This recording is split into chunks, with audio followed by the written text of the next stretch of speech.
अस्सलाम वालेकुम, मैं शाहिद हुसैन हूँ, सिंध हाई कोर्ट से रिपोर्ट कर रहा हूँ। आज का वीलॉग एक बार फिर वकला की हड़ताल के ऊपर है। वकला ने आज जो है वो पूरे पाकिस्तान में जिस तरह हड़ताल की कॉल दी थी, तो वो एक बार फिर उनकी हड़ताल जो है कामयाब होती हुई नज़र आ रही है। आज जो है वो 8 बजे से पहले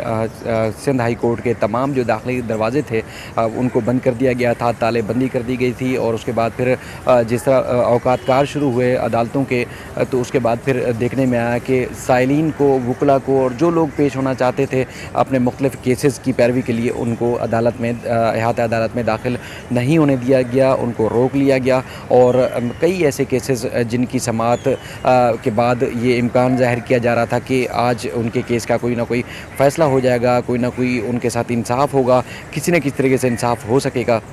लेकिन वकला की हड़ताल की वजह से केसेस की जो कार्रवाई है वो हज़ारों केसेस की कार्रवाई मुलतवी कर दी गई। सिर्फ सिंध हाई कोर्ट में आज देखने में आया कि तकरीबन कोई 500 से 1000 के करीब जो है वो केसेस की समाअत होनी थी, वो नहीं हो सकी है। कराची की जो सिटी कोर्ट्स हैं वहाँ पर भी जो है आज हज़ारों केसेस की समाअत जो है वो नहीं हो सकी। इसके अलावा सूबे भर की जो मातहत अदालतें और इसके अलावा जो सर्किट्स कोर्ट हैं वहाँ पर जिस तरह हैदराबाद, सक्खर, लाड़काना, यहाँ पर भी जो कई केसेस की समाअत वकला की हड़ताल की वजह से नहीं हो सकी है। वकला की हड़ताल जो है वो इस लाहौर हाई कोर्ट की जस्टिस आयशा मलिक साहिबा को एलिवेट करने के हवाले से आज चूँकि इम्कान ज़ाहिर किया जा रहा है कि जुडिशल कमीशन का इजलास होना है और आज मुतवक्के तौर पर फ़ैसला हो जाएगा कि उनको सुप्रीम कोर्ट में एलिवेट होना है, एलिवेट करना है या नहीं करना। उस पर आज फ़ैसले का जो है वो दिन था, आज इजलास होना है। तो उसके बाद इसी फ़ैसले के लिए चूँकि तारीख़ पहले ही मुकर्रर कर दी गई थी इजलास की काफ़ी अर्सा पहले, यानी कि 26 जो है वो अगस्त से पहले। तो उसके बाद फिर जो है वो वकला ने बहुत पहले ही हड़ताल की कॉल दे दी थी कि आज के रोज़, यानी कि जिस रोज़ जुडिशल कमीशन का इजलास होगा उसी रोज़ जो है वो हड़ताल की जाएगी पूरे पाकिस्तान में। पाकिस्तान बार कौंसिल ने यहाँ सिंध हाई कोर्ट में जो होने वाला जुडिशल जो वकला का कन्वेंशन था, जिसमें पाकिस्तान भर के जो वकला तंजीमें थीं वो शामिल थीं, उन्होंने भी इस बात का यहाँ इंदिया दिया था। और ख़ास तौर पर आज के ही रोज़ ये भी ऐलान किया गया था कि सुप्रीम कोर्ट में तारीख़ में पहली बार जो है वो तालेबंदी की जाएगी, एहतिजाजी मुज़ाहरा किया जाएगा और ख़ास तौर पर धरना दिया जाएगा। तो उसी तनाजुर में, उसी तसलसल में आज देखने में आया है कि वकला जो है सिंध हाई कोर्ट से वकला तंजीमों के जो सरबराहान हैं, जो सदर, जनरल सेक्रेटरीज़ और जो दीगर अहदेदारान हैं, वो यहाँ से इस्लामाबाद पहुँच चुके हैं। और उसके बाद फिर जो मुल्क भर से जो बार एसोसिएशंस और बार काउंसिल्स के अलावा दीगर जो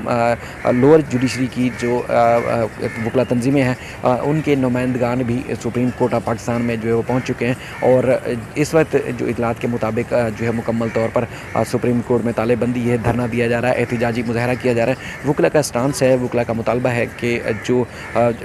जो एक तयशुदा रूल्स हैं उसके मुताबिक जो है जजेस की एलिवेशन नहीं की जा रही। जूनियर जजेस को प्रमोट करके जो सुप्रीम कोर्ट में एलिवेट किया जाता है और जो सीनियर जजेस हैं उनको जो है वो नज़रअंदाज किया जाता है। इससे पहले जस्टिस मोहम्मद अली मज़हर साहब की एलिवेशन के बाद जो है ये मामला शुरू हुआ, जिसके बाद वकला ने एहतिजाजी मुज़ाहरे किए। अब हम मुसलसल देख रहे हैं कि जब भी वकला की हड़ताल होती है तो उसके बाद फिर हड़ताल का ऐलान किया जाता है, तो उसके बाद फिर सिंध हाई कोर्ट में तालेबंदी कर दी जाती है, दरवाज़े साइलिन के लिए बंद कर दिए जाते हैं, साइलिन को अदालतों में जाने से जो है वो रोक दिया जाता है। उसके बाद फिर जस्टिस अहमद अली शेख साहब को ढाक जज के तौर पर सुप्रीम कोर्ट एलिवेट करने के मामले के ऊपर जब बात आई, तो उसके बाद भी वकला ने न सिर्फ एहतिजाजी मुज़ाहरे किए, धरने दिए, बल्कि उन्होंने अदालतों में तालेबंदी की। उसके बाद फिर आगे जो चल कर ये सिलसिला है जस्टिस आयशा मलिक साहिबा के हवाले से, तो उस पर भी वकला ने वही जो वो तरीका अख्तियार किया हुआ है कि ना सिर्फ मुल्क भर की हाई कोर्ट्स, लोअर जुडिशरी, बल्कि जो सुप्रीम कोर्ट है, सुप्रीम कोर्ट ऑफ पाकिस्तान में जो वो धरना भी दिया जाएगा, एहतिजाजी मुज़ाहरा भी किया जाएगा। और इस बात को बावर कराया जाएगा कि जो सुप्रीम कोर्ट में जुडिशल कमीशन का जो फ़ैसला है वो गैर आइनी है और गैर कानूनी है, और वकला जो है तंजीम उसको किसी सूरत भी नहीं मानती। अब आज इस बात का तो इम्कान ज़ाहिर किया जा रहा है कि फ़ैसले में मुतवक्के तौर पर ये बात सामने रख दी जाएगी, बल्कि फ़ैसला कर लिया जाएगा कि जस्टिस आयशा मलिक साहिबा को एलिवेट किया जा रहा है। और ख़ास तौर पर अगर बात करें कि उसमें उन्होंने ख़ुद जस्टिस आयशा मलिक साहिबा ने भी जो है हमारे ज़राए ने कन्फर्म किया था कि अपनी रज़ामंदी ज़ाहिर की थी। और उसके बाद फिर लाहौर हाई कोर्ट के जो जस्टिस हैं, चीफ जस्टिस, उन्होंने भी जो है रज़ामंदी का इजहार किया था कि अगर सुप्रीम कोर्ट में जस्टिस आयशा मलिक को एलिवेट किया जाता है तो उनको कोई एतराज़ एतराज़ नहीं लेकिन जब ना हाई कोर्ट में यानी कि यहाँ ना सिंध हाई कोर्ट में ना लाहौर हाई कोर्ट में जजेस एतराज़ कर रहे हैं तो वुकला ना जाने किस बात पे उनको एतराज़ है। बहरहाल आज जो है वो हड़ताल की जा रही है लेकिन हड़ताल के पेश नज़र हम देख रहे हैं कि लाखों साइलिन जिनको इंसाफ की तवक्को थी, मेरे अकब में भी आप देख सकते होंगे कि वो अदालतों में दरवाजे बजा रहे हैं, दरवाज़ा खोलने की सदाएँ लगा रहे हैं। केसेस के हवाले से काफ़ी मायूस नज़र आ रहे हैं कि वो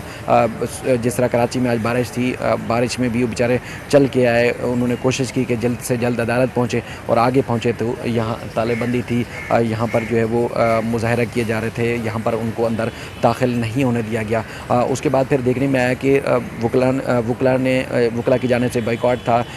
वो पेश नहीं हो रहे थे तालेबंदी की वजह से, जो है वो अंदर नहीं जा रहे थे। लेकिन देखने में आया कि सिंध हाई कोर्ट के चीफ जस्टिस से लेके दीगर जो जजेस हैं उन्होंने अदालती कार्रवाई मामूल के मुताबिक जारी रखी और किसी किस्म की जो है वो जो अदालती अमूर मुअत्तल करने की जो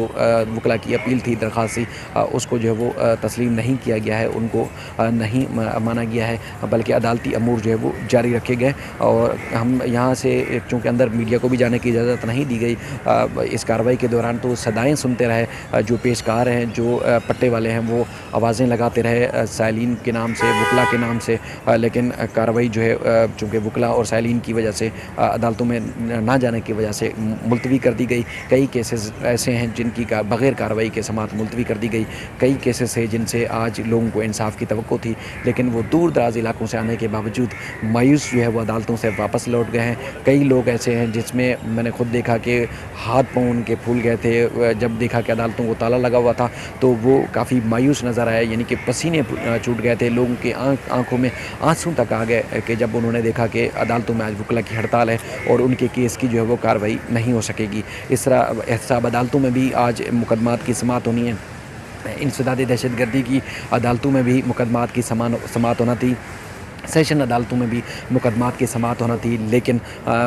ये जो वुकला की हड़ताल है, इसके बाद सेशन अदालतों में और तमाम अदालतों में जो तालेबंदी कर दी गई और मुसलसल चौथी बार सिंध हाई कोर्ट में हम देख रहे हैं कि तालेबंदी हुई और केसेस की कार्रवाई जो है मुलतवी कर दी गई। अच्छा, फिर जहाँ तक बात आती है चीफ जस्टिस पाकिस्तान की,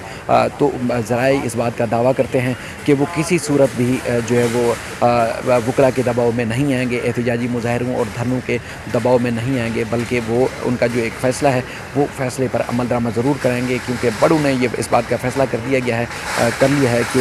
ये मामला सिर्फ जो है वो जजेस की एलिवेशन का नहीं है, बल्कि अहलियत, काबिलियत और उसके बाद फिर मुकदमात की जो डिस्पोजल होता है और उसको पेश नज़र जो है वो फ़ैसले किए जा रहे हैं। जस्टिस मोहम्मद अली मज़हर साहब को भी जो है वो इसी तरह एलिवेट किया गया, इस तरह जस्टिस आयशा मलिक साहिबा को भी इसी तरह एलिवेट किया गया। अब पिछले 2-3 जजेस की एलिवेशन के मामले पर हम देख रहे हैं कि वुकला की जो हड़ताल होती हुई नज़र आती है, अदालतों में तालेबंदी होती है। लेकिन इससे पहले तकरीबन 41 जजेस को इसी तरह जूनियर जजेस को एलिवेट किया गया सुप्रीम कोर्ट में, लेकिन उस वक्त जो है वो वुकला आगे नहीं आए। एहतजाजी मुजाहरे भी इस तरह नहीं देखने में आए। वुकला की जो है वो करारदादें मंजूर होती रहीं, जलसे जुलूस इजलास होते थे, लेकिन इस तरह तारीख में पहली बार देखने में आ रहा है कि वुकला की जानिब से अदालतों में तालेबंदी कर दी जाती है, जिसकी वजह से मसाइल जो है साइलिन के लिए ख़ास तौर पर पैदा हो रहे हैं। मज़ीद भी इस सिलसिले में जब इजलास हो जाएगा उसके बाद फिर जो सूरत हाल होगी वो भी आपको आगाह करेंगे।